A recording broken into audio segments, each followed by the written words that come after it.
Hello again. Hi. Hi, Jude. Hello. Here we are again. Here we are. Welcome to all the audience, whether they're watching the video or listening to the podcast. Welcome to Queer in Welcome. IFS.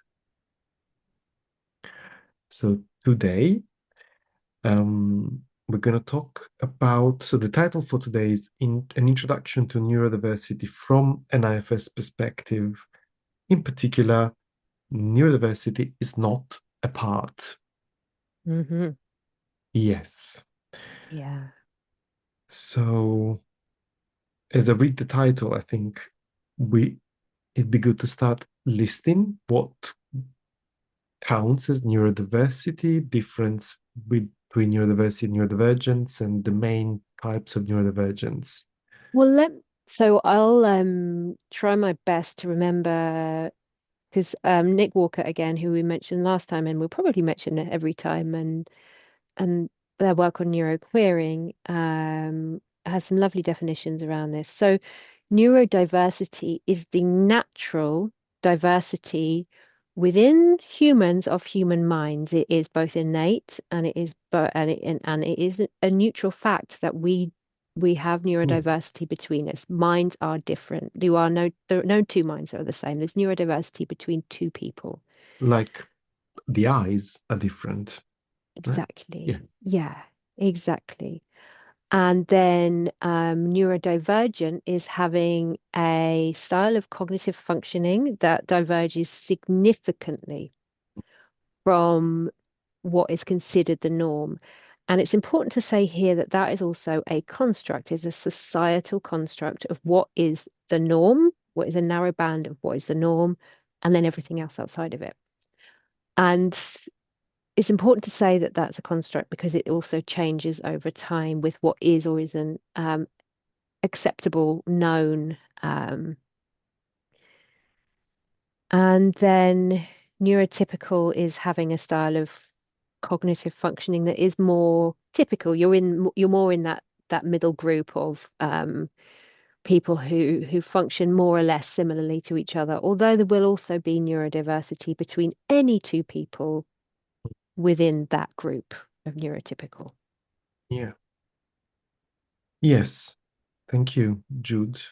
And I want to add to this Mm, definition, maybe bring in a bit of my exposure or belonging to the neurodivergent community, um, because it's an ever evolving and expanding umbrella. So some of the words that are under this umbrella are diagnoses at the minute, like OCD, can be considered as a form of neurodivergence. But I don't think it doesn't stop at brain functioning because think of right. Danlos. I have been hypermobile forever, Hmm. and and mm, to kind of think that hypermobility is considered a form of neurodivergence, it kind of took me a while. Yet it makes sense at some level that there is something inherent to my Mm-hmm. system and its structure Hmm. that is different to Hmm. to the norm or to the majority. If you look at the word to the Right. majority, right? And you could say the neuromajority as well, because we're To the talking about neuromajority. neurocognitive functioning. Thank you for bringing up that point because we are not just talking about brains, we are talking about systems, Mm, as in system-wide, um, maybe variation in our functioning, yes. whether that's our neurology, which most neurodivergence is talking about, but can also be differences in the fascia in the soft tissue of the body that make a difference Yes. for Ehlers-Danlos. Yeah, Yes. yeah. Yes. Oof, You were thinking it's a about huge topic. you were saying about listing. Well, yeah, Yeah. I mean, just to give some names, Mm. and I want to include the aspects that I resonate most with, and Mm, therefore it's both to represent them, but also to declare my biases, because of course mm. I see the world, I live the world through my system, Right. and therefore I will have my own biases, which I want people to be aware of, because I'm I'm providing information, and I want people to take on whatever resonates with them. I don't think that I've got it all completely, like Yeah. sorted out, or I'm not the ultimate wisdom here. Mm. And I think that was something that drew us more to this podcast format as well, wasn't it? That Mm, that there's this conversations that we're not saying, oh, here's a list and here's a definition and that's it. It's like yeah, these are identities, these are neurologies, these are ways of living, these are ways in which we interact with the world, these are ways in which we are built and we perceive and receive. yeah. And I think it's an aspect of queering, like that we Yeah. are inviting everybody to almost step into this unknown. We know what we have, like Jude and I, we have an idea of what we want to talk about. But this is like a bit of a querying in action. We take these ideas, we dissect them, and we invite each other here, you and Jude and I, and everybody who's listening and watching, to do the same, to really think, what is it that resonates with you? What is it that doesn't? Mm. It's Hmm. just by doing that, you're starting to queer the Yeah. information that we give you, Yeah. for Yeah. example. Yeah. And I really like what you were saying then. Well, what I'm taking from what you were saying then, Mm, which is we're not saying we're right. We're not saying we're the authority on this. We're not suggesting that for a moment. We are querying here. We are yeah, querying with you, with each other, with ourselves, and with you. Yeah. yes, yeah. So, yeah, I might just want to talk about dyslexia a little bit as well. Yeah. Again, my understanding of it, and my understanding of maybe, um, I feel like I want to give you space for autism and ADHD if you want to talk about And that, Jude. I absolutely do. And that this is probably likely to be more than one episode. So True, we've true. got time. Yes. Um, so yeah, so just gonna let's just name a few then, a few new types of neurodivergence, and then we can go into what we want to talk about more. I thank you for bringing Mm. me back on track, Jude, I wasn't about aware I really, was, but like, yeah. um, the IFS perspective on neurodiversity. Yeah. Um, Yeah, but I think our stories would be great, and I think we should definitely come back to that because yeah, we've both got, we both have stories, and they're very different and unique, and at the same time, there are some commonalities and things that I think will also resonate with people listening. yeah, Yeah, yeah. So maybe let's put like a placeholder there on our journeys and I'll the write it down. absence, thank you, the absence or not of diagnosis, and Mm, even how mm-hmm, sometimes people tend to not believe when you don't have a diagnosis, which is my case. mm, Like the kind of mm-hmm, doubt and mm-hmm. question, and you're kind of like, well, but I am what I am. I don't have a piece of Yeah, paper, right? But that's still my yeah, experience. yeah, Yeah. So yeah. yeah. Okay. Um, mm, So then it wouldn't be probably wouldn't be very good to listen to either, but it also wouldn't would be great for us to just list everything. But in terms of what is under this neurodivergent umbrella, you've got maybe the more well-known neurodivergences such as ADHD, and yeah. we have to talk about diagnosis at some point, but the attention deficit hyperactivity disorder. We've Mm, got autism, which in diagnostic terms is still known as autism spectrum disorder. So yeah. we've got OCD, obsessive compulsive disorder, and Yeah. With Tourette syndrome, Tourette's, dyslexia, dyspraxia, dyscalculia, philia, um, HSP, highly sensitive people. Mhm. Um, Well, I'm Alessandro, sure sorry, there go is on. many more. I wish I had Yeah, pulled out the list earlier, but yeah, but we can link people to more lists if you want to see them, because some people do collate this stuff together. But yeah. an important thing to say is that the umbrella is forever growing. For example, CPTSD, complex PTSD. Mm, Some people identify as neurodivergent, and the point is with that that's a choice, that it's a choice whether you identify mm, under this umbrella or not. It's not something that is being put upon people. It's an identity label that you can take up if you want to. yeah, yeah. Beautiful. So, would it be okay if I brought up the chapter I helped Yeah, edit? definitely. So, um, I want to really name the authors of a chapter from a book called Altogether Us, Integrating the IFS Model with Key Modalities, Communities, and Trends. A book edited by um, Jenna Riemersma, and there is a chapter called Embodying IFS with Neurodivergent Clients. And the two main authors are Candice Christiansen and Meg Martinez-Dettamanti, with me and a colleague called Kim Bolling as reviewers of this chapter. So I was lucky enough to be um, involved in writing and creating this chapter, and the authors offer this amazing paradigm that I cannot stop admiring somehow.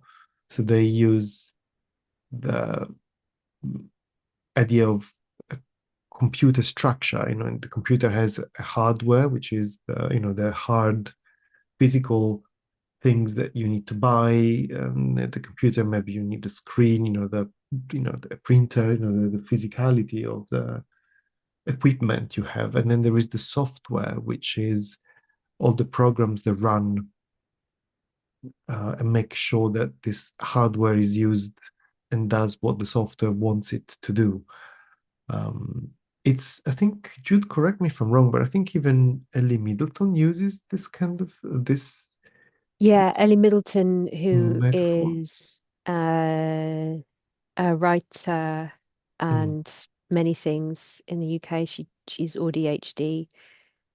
She uses the a Mac versus PC analogy, Yes, yes. So which she uses yeah. in imagining if you run in a Mac operating system on a Windows PC and how that kind of So if you don't know you're a Mac and you just keep trying to download the Windows software all the time, right, and everyone keeps telling you just download the software, everyone else has downloaded the software, but right, it just doesn't work for you. And then one day you realize, oh, it doesn't work because I have a different operating system. I'm right. still a computer. I'm still hardware and software, but I'm a different computer, and that's fine as long as I can Yeah, find the right software for me. exactly. Yeah. So the moment IFS writers introduced this topic, then I started to think, okay, so what happens to diversity and the neurodivergence? And the author said that neurodivergence isn't a part, and that's why the podcast episode, because I think it's quite important to queer IFS in this way, Hmm. because one of the things that I think got a bit out of control, perhaps in the enthusiasm around IFS, is that all of a sudden everything is apart, and Yeah. and people just, for whatever reasons that I don't know, because I'm very curious as to why people use certain language. We might have another episode on language. They say, "Oh well, it's Write that down. my yeah, thank you. Oh, that's my dyslexic part, or that's my Mm, ADHD part," mm-hmm. and the implications. are quite big. Mm. Do you want to say something about it, Jude? Because we Oh my goodness, can I'm go on forever if we start with this one. well, yes, because so if we're thinking about our system of parts, self energy and parts, and then we have maybe another part in our system that is labeling maybe some feature. Say I am ADHD, I'm ADHD. Um, so I have the time blindness that comes with ADHD. And so I, with the best will in the world, can often be late for things or an hour early, nothing in between. And maybe I've got a part of me that feels kind of, maybe I'm ashamed or embarrassed about that. So maybe I come to meet Alessio and I say, I'm so sorry I'm late. This ADHD part of me wasn't paying attention. So what we're Mm, doing there is creating an idea that this is a part that first of all, is a problem that I don't like this part of me. I want to fix it. And of course, it's not a part of me. For the rest of my life, I'm going to be time blind. That's okay. Clocks are useful. I don't sense the passing of time in my body, mm, and I don't read numbers very well. So these things combined mean it's always going to be that way. But if I'm seeing this as this ADHD part of me that other parts of me want to fix or get rid of, then how's that going to work therapeutically? I can try. I can try and get rid of this part, but it's not a part. mm. Yeah. And thank you for that. It's very kind of, I think it's very clear when you give an example like this one, like, this isn't a part of me. Mm. But, but then again, that's when we need to be very careful because in common language, it is a part of who you are, right? If you don't use the IFS terminology of Mm. part, it is, Yeah. you are not just ADHD. So it is an element of who you are. Mm. So in that sense, of course, ADHD is a part of you. But when it Mm. comes to an IFS terminology, Mm. a part is almost like an entity that exists within Mm. Mm-hmm. ourselves. Mm-hmm. And to attach an element of neurodivergence, we're basically saying that this part of ourselves, which is like the software, parts are the software of our hardware. They move our body, they use our brain. So imagine that there are many little people inside of ourselves that need to compete almost at times to use the one body that we've got, the one Mm. brain that we've got. Many minds, one brain, many parts, one body. Mm. Like many pieces of software, you can have many, you can have email software, but and then you can have calendar software. You've got video conferencing software, but it's one hardware that the Mm-hmm. different software are running on. So imagine the same happening in terms of IFS, that there are many parts that maybe there are parts that want to get on time to a meeting, parts that really want to read the telephone number or a date and remember it like everybody else does. Mm. I That's my experience. And then Mm. these parts really wish they could do that, and that they've got to use the hardware provided to them. A hardware, because remember, neurodiversity and neurodivergence are like a hardware feature that cannot accommodate those kind of functions that the Right. parts would like the Mm-hmm. hardware to perform. Mm. So there are parts that might be extremely frustrated because despite Mm. they really want some things, just the brain cannot hold and compute Mm-hmm. in a way that supports it. So it's important to differentiate that because a part is not responsible for the neurodivergence, and the part is not, and sometimes we can confuse parts with their burdens. And we know Yeah. that we don't get rid of parts, but their burdens can be Hmm. shifted, healed, and Hmm. therefore they can spontaneously take on other roles. Right. Yeah. So then we need to be careful, because sometimes by saying on my dyslexic part, we almost Hmm. we could imply that actually it's a burden that's carried by a part of me that I can easily get, well, not easily, but I can Yeah. ultimately let go. Absolutely.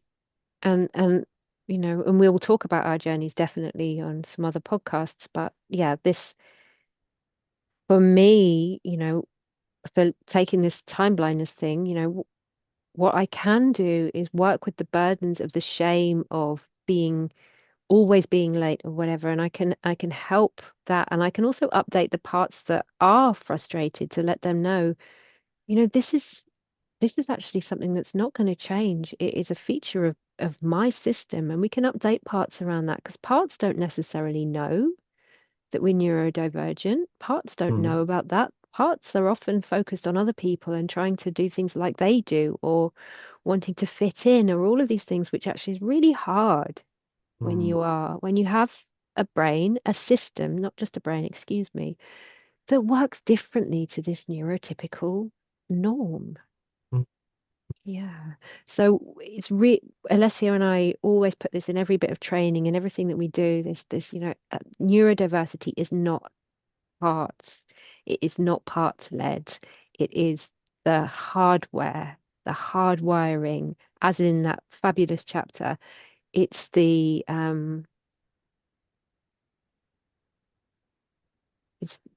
oh no, that's that I was jumping onto self. I'll mm, wind back because we'll do that another time. But it's the hardware. And really, if you're working with a therapist who doesn't understand that or is looking at neurodivergence as parts, that's that's not going to help. yeah. Therefore, why we have this episode, because That's why we're one doing of the this. one of the many questions that we get when we Yeah.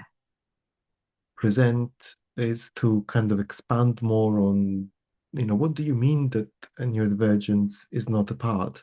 Mm, Because again, and they hear it in many circles, and I don't think, and I'm not always ready, or it's not always my role to make people think and mm, reflect. But the invitation to whoever is listening to this, to our conversation today, is to really think, because it might be that it really suits your experience to say, oh, that's my dyslexic part. I mean, who am I to say that this is not your case?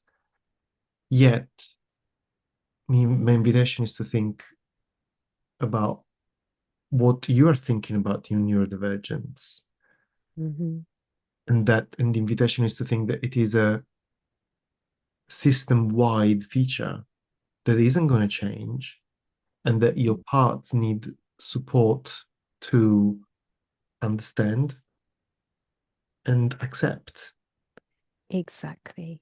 Absolutely. And I think it would be fair to say that often, yeah, when you say in any setting neurodivergence is not a part, it's the parts of people that come forward very quickly to say, "What do you mean?" Mm, mm, Because it's often parts of other people's systems that are going, "Wait, hang on a minute. What if this isn't a part? What do I do?"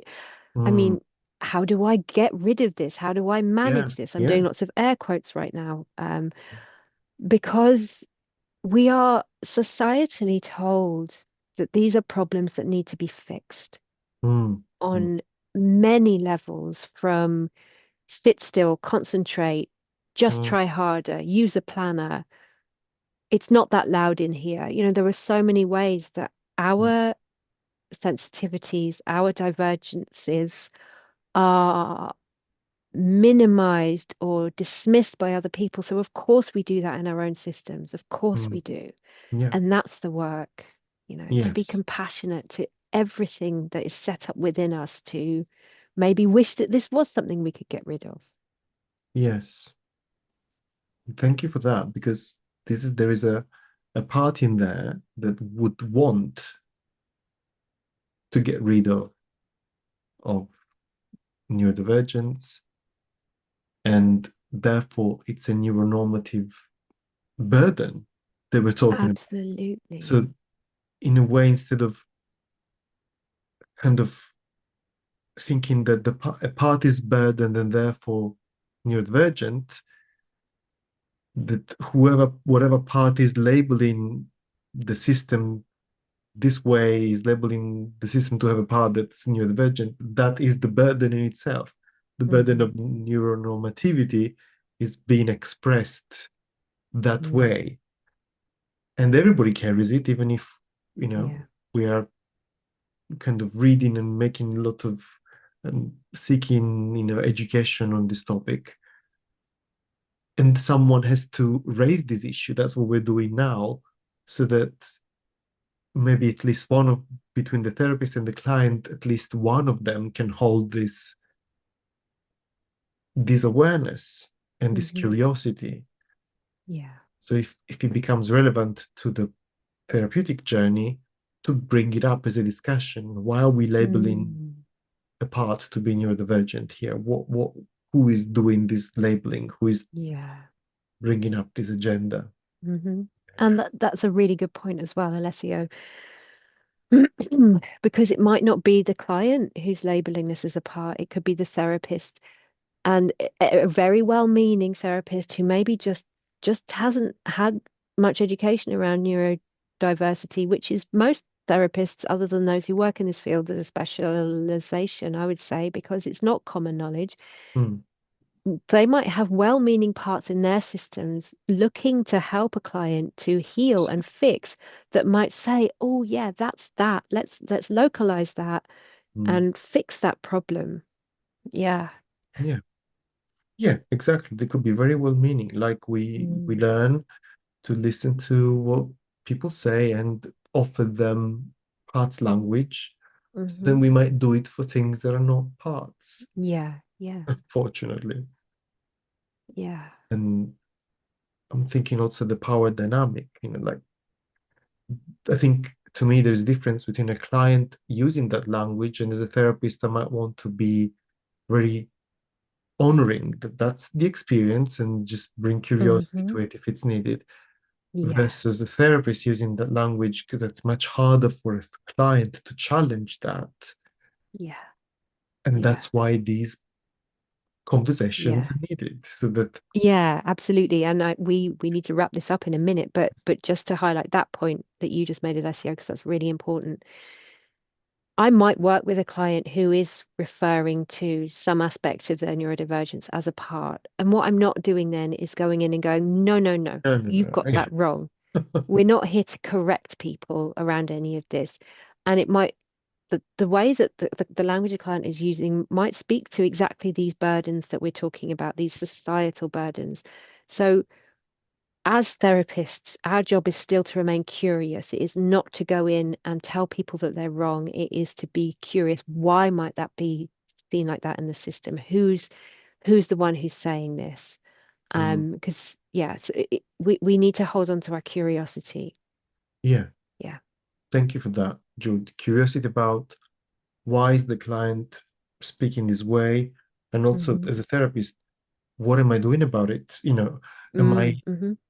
feeling I cannot even bring it up, or am Mm-hmm. I Mm, feeling, mm, scared that I will somehow shame my client, so mm, that I would go mm. into teacher mode? I definitely have a part like that. It's a rich Yeah. But it's being in field. that place of being able to say to client, okay, okay, so this part of you, this ADHD part or whatever, if that's the language they're using, tell me more about that and let it unfold with your Yeah. client. Let it unfold and be curious and stay curious. And then you might get to that point of like, oh, actually, do you know what? It's always been like this. What if this is a feature of the system? Let's be curious There about you that. go. Yeah. And also the other point, and probably we need to wrap up, Yes, is that we do.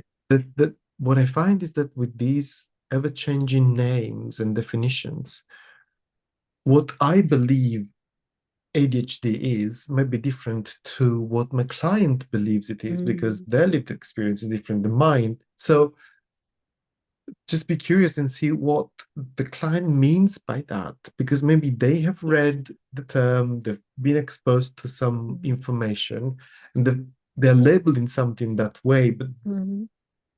we're not talking about a system-wide thing, but a specific episode. So we need to really be careful when the client uses it. As therapists, I think it would be a good sign of cultural competence to have the language Mm-hmm. Yeah. precisely used. Yes. Yeah. Yeah. Oh, there's so much more we could say, and we will. Yes, and we And will. at the same time, at the Yeah. same time, time, my Yes. nemesis, Mm. is a reality. Yes. Time is a reality. So I think it's as usual, should we just tell people where they can find Yeah. us? Yeah. Okay. So Thank you so much for listening to us or watching us. yes. Um, we're having a great time doing this, so hopefully it's coming across. And Yes. Alessio, where can people find out more about you and your work? So the best way to find about me is my website. It's called therapywithalessio.com. You will find quite a few resources for free, like blog articles about IFS in general. What about you, Jude? How would I, or would anybody find more about you? To find out more about me, you can come to my website, which is less impressive than Alessio's, needs a little bit of work. Oh, there's a part. But is at anchoredinself.co.uk. And on both of our websites, you can find links to some training that we've done before and some Yeah. more of our neuroqueering work as well.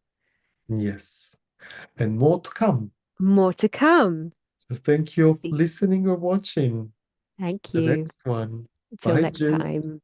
Bye.